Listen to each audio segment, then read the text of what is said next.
Are you printing and binding your own books at home? I'll show you our homeschool's preferred method for binding reading books, writing resources, and everything printing and binding related.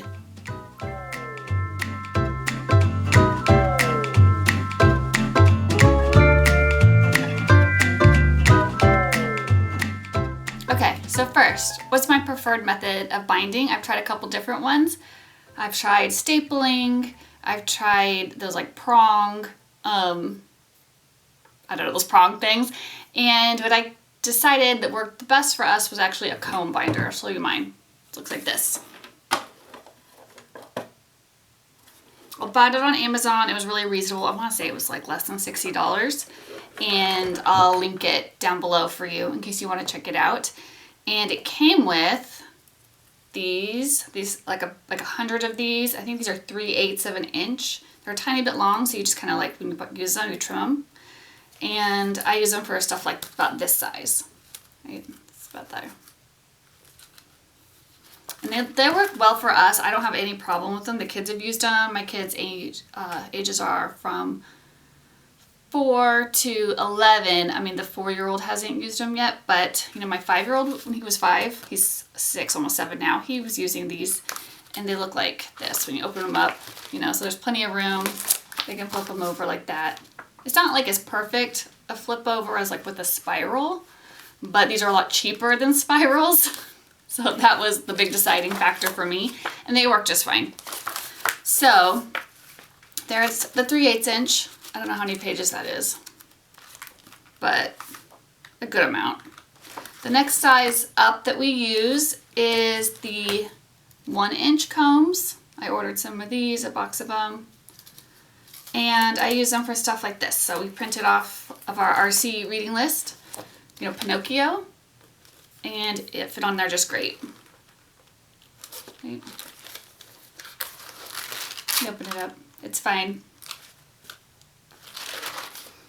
Okay, and I saw somebody on the Facebook group shared this, which is a good idea, to use the metallic markers. So you can just write on the side if you want to see the spines. And I was like, oh, perfect, I could do that.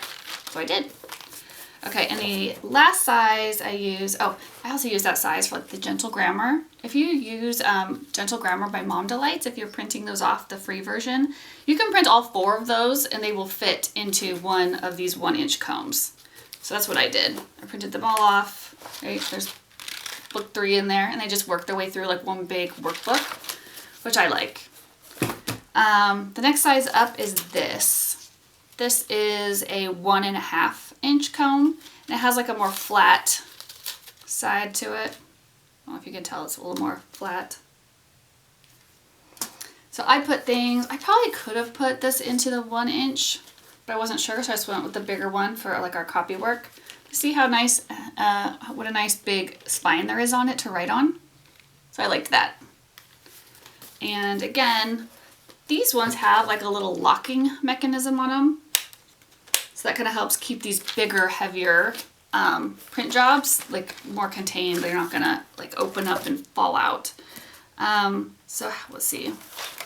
When you open them up, you know, it gives you a nice open flat space. They can turn it. Or these ones they don't work as well because of that big flat surface for folding over like a true spiral bind would. But I wasn't gonna spend. The spiral binders were so much more expensive. I was like, I'm done spending money this year on homeschool supplies. So this is what we have, and it's working fine. I like it. So another thing that we did for RC, for binding our books, is I found I really liked the Arthur Scott Bailey books when the beginning of the reading list, like Jolly Robin and stuff like that. And so I found more of those stories because they're all free, like on Project Gutenberg, if you like to check them out and print them out. And I actually could fit 4 of those stories into one. So we've got, this one has Betsy Butterfly, The Tale of Brownie Beaver, The Tale of Buster Bumblebee, and then Benny Badger. And I just found 4 covers, like I just, you know, copied them, found them online, and put them onto one PowerPoint and print them out. And then, so now he can just go through these. He just has like one big reader. We're reading these together. There's not any pictures in them. You get these like free versions, you know, if your kid really likes illustrations. But the way my son deals with that is we do the chapter notes in picture form. So I'll go over this in a later video, but he actually draws out his own little illustration of each chapter, something that represents what happened and the main characters in that chapter. So that's kind of fun. So he gets to kind of look back at his own pictures as he goes. And you may notice I do print them all. I print all of them, everything I do, full page. Let me see, where's the Pinocchio book? Okay. So here's like an RC book. And I print it full page. So when I was trying to print them booklet style and cut them, I was having a really hard time with my printer. I don't know if it's because my printer is wireless, and but even when I would like hook up my computer straight to it, it would like oftentimes like just stop in the middle of a print job and it would start like restarting all over. And it was so hard to figure out where, especially when it was in booklet form, because it's like, you know how it's not page after page, it's like moving towards the middle. If you've done this, you know what I'm talking about. So anyways, long story short, it was easier for me and cut down on a ton of printing errors to just print them all single page and, you know, front and back, full size. That just like simplified the printing so much. It saved me so much time. So yeah, they're like a little bit bigger. They're not like, you know, they're like notebook size. They're not, you know, like smaller book size. But simplicity wins the day for me. And the kids, it's fine. I mean, the print is probably a little bit bigger, but that's fine. So that's that. Again, this is another picture I just found online, and I put it into PowerPoint and made my own cover for him.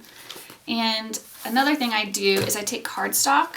You'll notice cardstock is like expensive too. So like if I mess up, I was like printing cards, my Abacus cards, and I messed up, I made them too small at some point. So I always just save my cardstock and I use it to reinforce our printed out books. I put cardstock on the back, and if I don't, and I usually will print, like I printed the cover on cardstock too.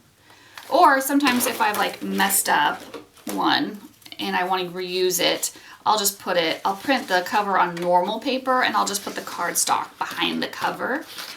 So that gives it some extra structure. And then I bought some of these just like plastic sheets, and I punch those and I put those on the top too, because like the kids are always putting like a cup on there, or you know, just stuff happens. And I do want this book to last through 2 more kids after my oldest is done reading it. So anything that could like extend their life is a little help tip, pro tip, amateur tip. I don't know that I'm a pro. Amateur tip works for us.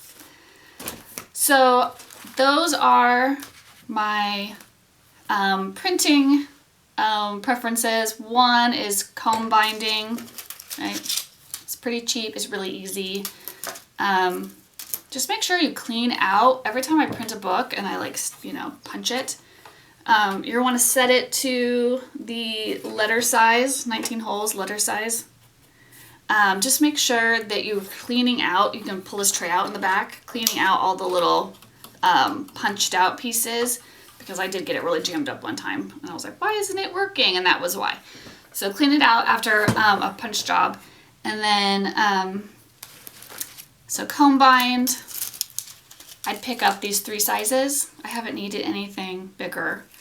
And then print full size, full page, front and back, and reinforce with cardstock and cover with plastic, and write on the spine. If you're going to put these up on a shelf, you know, with your little bookends or something, and just write on the side with a metallic, you know, Sharpie or something. Okay, that's it for this video. I'll see you next time when I talk a little bit more about lesson planning, how I keep track of records, and charting kind of like a bridge curriculum to the RC method if you have young kids.